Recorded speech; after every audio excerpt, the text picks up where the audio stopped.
Apocalipsis 7. Y vamos a estudiar el día de hoy los 144,000 sellados. Así tiene como subtítulo esta parte en el libro de Apocalipsis. Y vamos a leer desde el verso 1, por favor. Dice: después de esto, vi a 4 ángeles en pie sobre los 4 ángulos de la tierra, que detenían los 4 vientos de la tierra para que no soplase viento alguno sobre la tierra, ni sobre el mar, ni sobre ningún árbol. Vi también a otro ángel que subía de donde sale el sol y tenía el sello del Dios vivo. Y clamó a gran voz a los 4 ángeles a quienes se les había dado el poder de hacer daño a la tierra y al mar, diciendo: no hagáis daño a la tierra, ni al mar, ni a los árboles, hasta que hayamos sellado, escucha bien, hasta que hayamos sellado en sus frentes a los siervos de nuestro Dios. Y oí el número de los sellados: 144,000 sellados de todas las tribus de los hijos de Israel. De la tribu de Judá, 12,000 sellados. De la tribu de Rubén, 12,000 sellados. De la tribu de Gad, 12,000 sellados. De la tribu de Aser, 12,000 sellados. De la tribu de Neftalí, 12,000 sellados. De la tribu de Manasés, 12,000 sellados. De la tribu de Simeón, 12,000 sellados. De la tribu de Leví, 12,000 sellados. De la tribu de Isaacar, 12,000 sellados. De la tribu de Zabulón, 12,000 sellados. De la tribu de José, 12,000 sellados. De la tribu de Benjamín, 12,000 sellados. Ok. En este capítulo podemos ver el carácter de nuestro Dios, tan lleno de misericordia, tan lleno de gracia abundante para con su pueblo. En el capítulo 6 estuvimos estudiando cómo Juan tiene la revelación, tiene la visión de Jesús, el Cordero de Dios, con este rollo en su mano, ¿verdad? Que significa el destino de la humanidad, sellado con 7 sellos. En el capítulo 6 pudimos ver los 6 sellos, aunque no lo mencionamos todos, solo mencionamos el primer sello. Tú puedes estudiar en casa los 6 sellos ahí en el capítulo 6. Bueno, en el intermedio del rompimiento de estos sellos está esta visión de los 144,000 sellados, y más adelante vamos a leer también una gran multitud vestidos de vestiduras blancas adorando a Jesús, al que es digno. Es muy interesante cómo en media tribulación, en momentos de tribulación, el Señor le da esta revelación al apóstol Juan de estos 144,000 sellados, apartados, guardados para Dios. Entonces podemos ver el carácter de nuestro Dios fiel para con su pueblo. ¿Por qué? Porque Él es fiel y honra a quienes le son fieles y le honran. Entonces estos 144,000, pues hay algunas variantes de lo que significan, de lo que representan. Algunas religiones, los 144,000 lo interpretan como las únicas personas que habrán de ser salvas y estarán en la eternidad con Jehová. Así lo menciona esta religión, y reinarán con Él por toda la eternidad, lo cual va en contra de la palabra de Dios, lo cual contradice toda la escritura. Porque Juan capítulo 3 verso 16 nos dice: porque todo aquel que en Él cree, dice, no se pierda, mas tenga vida eterna. Entonces diría Juan 3:16: porque todos los 144,000 que creyeron no se van a perder, mas van a tener vida eterna. Entonces la Biblia nunca en ninguna otra ocasión hace mención que solo estas personas heredarían la salvación. Entonces es contra del carácter de Dios. El Señor quiere que todo mundo se arrepienta y procedan al arrepentimiento. Entonces esta religión que proclama que solo son 144,000 los que habrán de ser salvos, no es bíblica, no viene de Dios. Entonces es posible que la interpretación más literal sea la más correcta. ¿Qué quiere decir con esto? Bueno, que los 144,000 representan a Israel tras la futura conversión, ¿verdad?, de la nación de Israel. Entonces, estos representan a Israel, al pueblo de Israel, entrando al nuevo pacto que es en Cristo Jesús. Y ahora es impresionante cómo Dios sella a los suyos en estos versos. Cómo el Señor hace una distinción de los suyos. Los vientos serán detenidos hasta que todo el pueblo de Dios esté sellado y protegido. Entonces podemos estar seguros del carácter de nuestro Dios, que ninguna calamidad podrá destruir a su pueblo. Primero, deben de ser salvados. Escucha bien, cuando vino el diluvio, tuvo que haber ya un arca para que viniera el diluvio. Entonces, ¿qué quiere decir esto? Que en medio de la tribulación que vendrá, hay un evangelio, hay un Cristo vivo proveyendo salvación y vida eterna. Y esto es lo impresionante de nuestro Dios, que Él está determinado en guardar a su pueblo de una muerte eterna. ¿Por qué? Porque ha prometido un cordero para todo aquel que en Él cree, no se pierda y tenga vida eterna. Entonces, este es el carácter de nuestro Dios. A mí me impresiona cómo antes del diluvio, antes de mandar el diluvio, mandó a Noé a construir un arca. Y aquí vemos cómo antes del fin de los tiempos, el Señor aparta al pueblo de Israel. Recordemos que el pueblo de Israel ha sido cegado.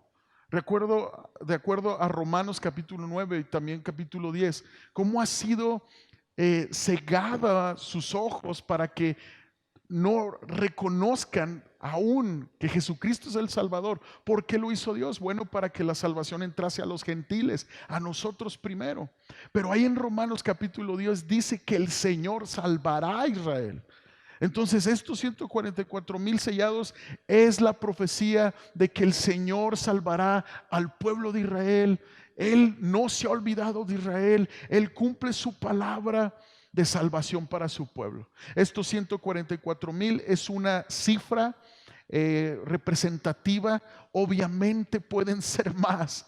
Lo que importa aquí es la acción de Dios en cumplir su promesa para con Israel.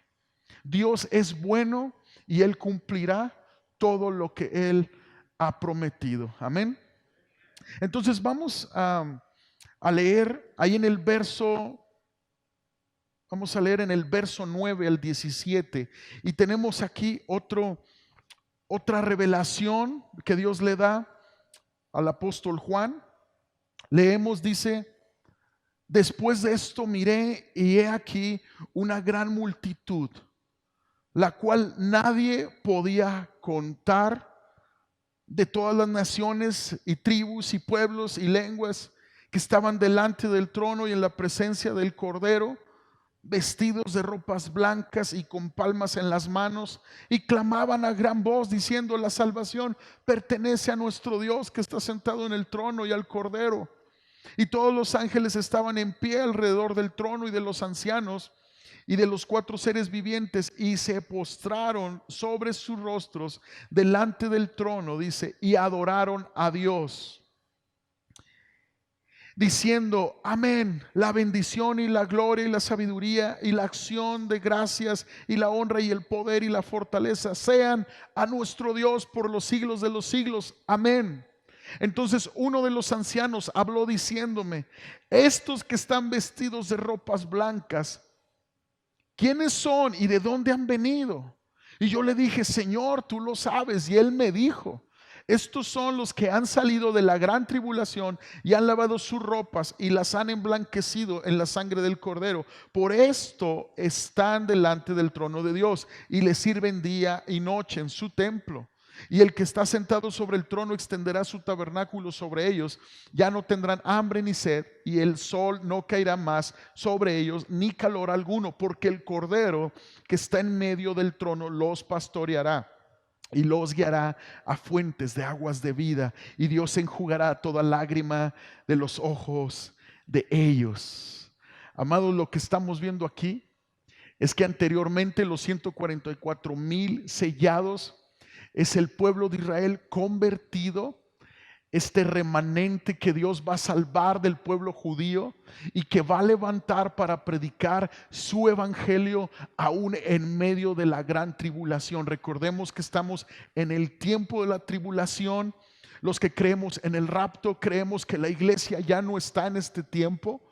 Hay una catástrofe mundial, pero el Señor sigue reservando un remanente, salvación entre el pueblo judío, y este pueblo judío convertido a Cristo está predicando el evangelio, y esta gran multitud vestidos de ropas blancas podemos decir que es el fruto de la predicación de estos 144,000 sellados.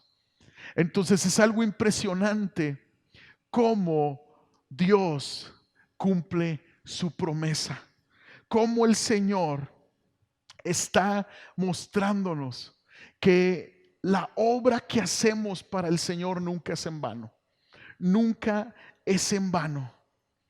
Fíjate bien, para que una gran multitud se reúna en el cielo a adorar, porque dice que pues no tiene un cálculo humano esta multitud, no dicen los números.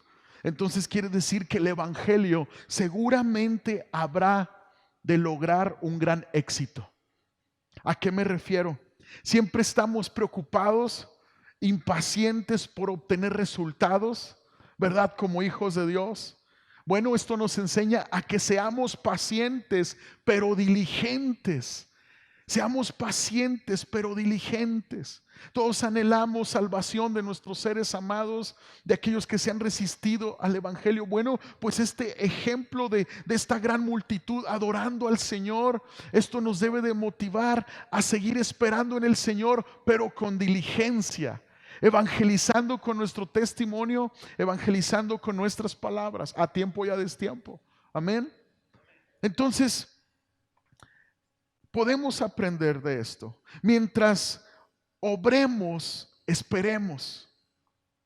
Si vamos, sirvamos, porque la causa está en buenas manos, y está en las manos de Jesús, esta gran causa del evangelio. La voluntad del Señor prosperará porque está en las manos de Cristo. Está en las manos de Cristo, y es un honor para su iglesia participar de esta voluntad del Señor para la salvación del mundo entero. Obviamente sobre aquellos que creen en Jesucristo como su Señor y Salvador. Entonces Jesús no habrá muerto en vano. No, Él no perderá lo que compró con su sangre. Esta es una gran victoria. Esta es una profecía que tú y yo debemos de retener. Jesús no perderá lo que con su sangre ha comprado. Entonces, esta frase de vestidos de ropas blancas, vestidos de ropas blancas, esto nos habla de que el pecado reveló la desnudez del hombre cuando el hombre cayó en pecado por desobediencia. Sin embargo, Cristo vino y nos vistió por completo. Jesús nos vistió por completo. Tú y yo podemos ver en Génesis cómo el hombre inmediatamente supo que estaba desnudo. Incluso se consiguió un outfit de hojas de higuera, ¿verdad? Representando la religión, las obras muertas, todo intento del hombre por agradar a Dios, pero no les sirvió esas hojas de higuera. El Señor declarando: no va a ser a tu manera como tú te vas a redimir, va a ser a mi manera.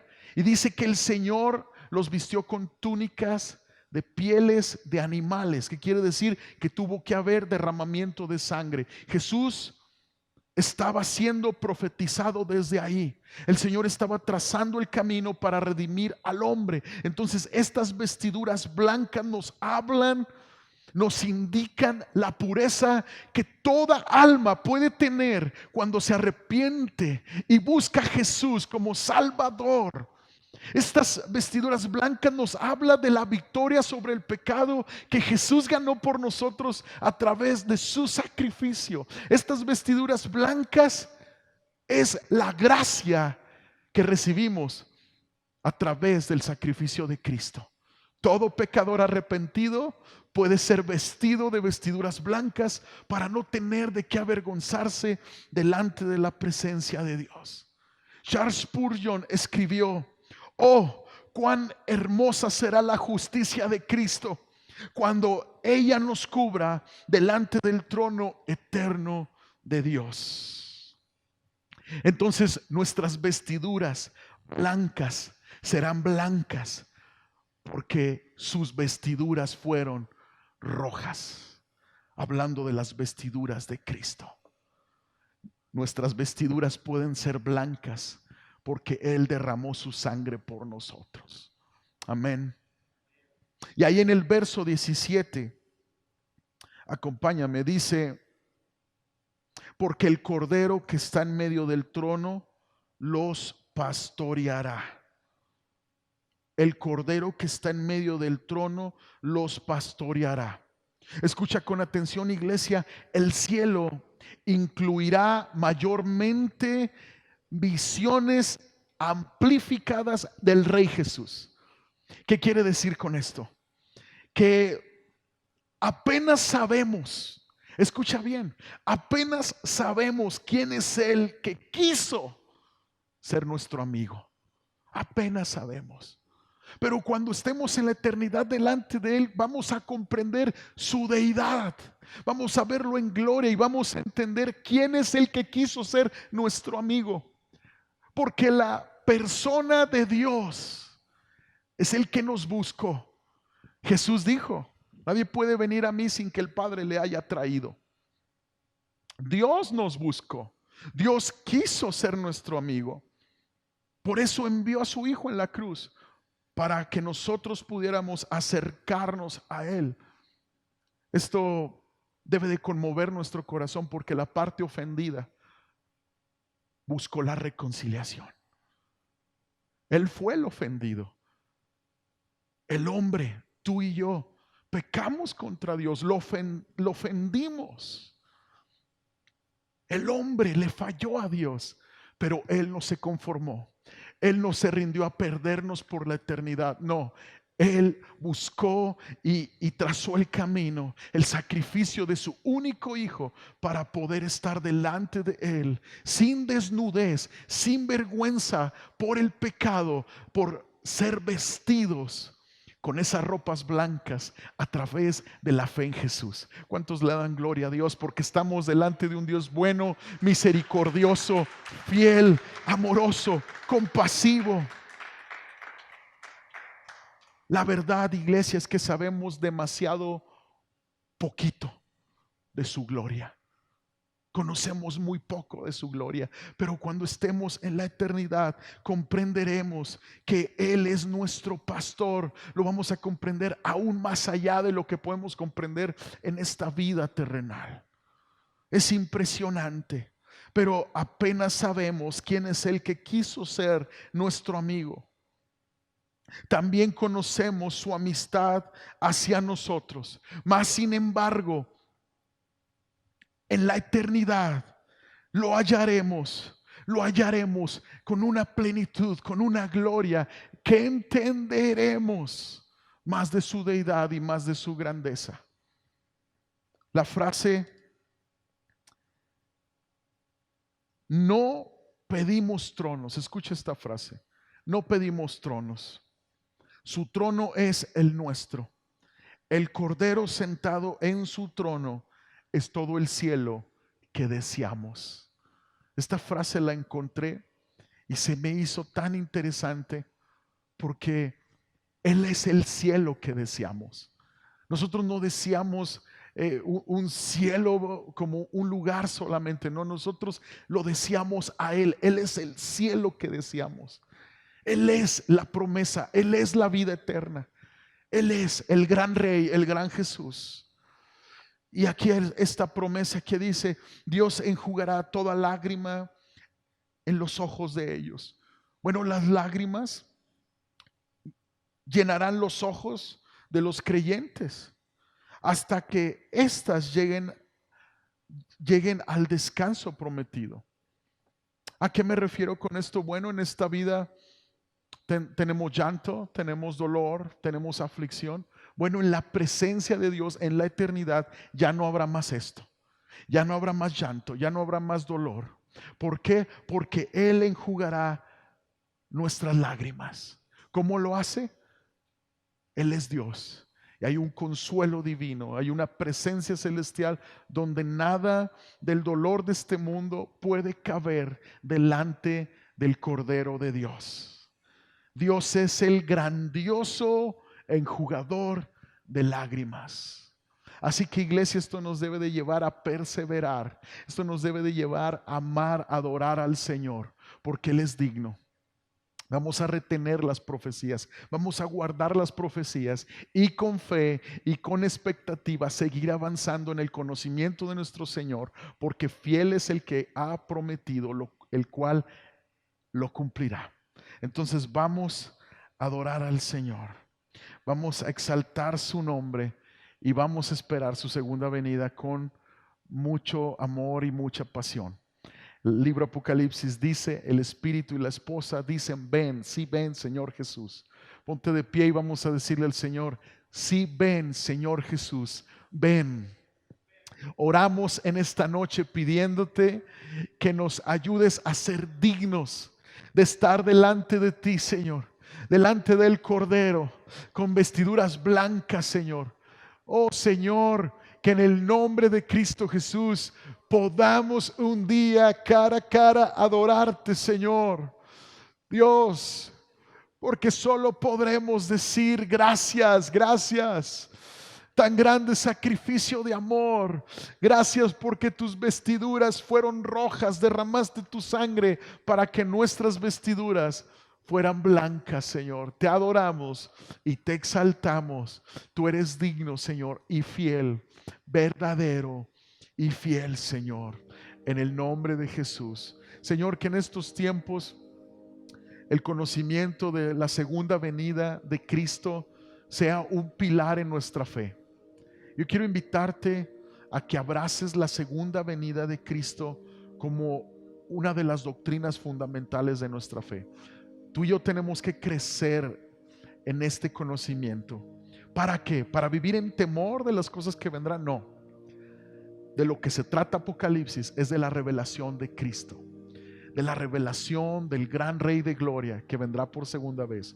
Así que no vamos a vivir en temor por lo que vendrá. Vamos a vivir en fe por quién vendrá por nosotros, por quién vendrá a establecer de una vez su reino. Así que yo te invito a creer en la segunda venida de Cristo como parte fundamental de nuestra fe. Dios les bendiga, amados. Estamos despedidos.